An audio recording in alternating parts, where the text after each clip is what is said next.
ବାଲେଶ୍ୱର ଯାଦବ ମହାସଂଘ ପକ୍ଷରୁ ସୁସାହିତ୍ୟିକ ସ୍ୱର୍ଗତ ସନାତନ ଦାସଙ୍କ ବିୟୋଗରେ ଅନୁଷ୍ଠିତ ହେଲା ଶୋକସଭା।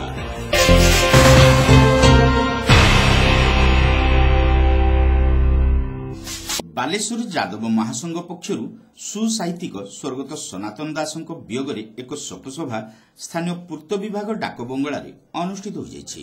ଏଥିରେ ତାଙ୍କର ଅମର ଆତ୍ମାର ସଦ୍ଗତି ନିମନ୍ତେ ନିରବ ପ୍ରାର୍ଥନା ସହ ଏକ ଆଲୋଚନା ଚକ୍ର ଅନୁଷ୍ଠିତ ହୋଇଥିଲା।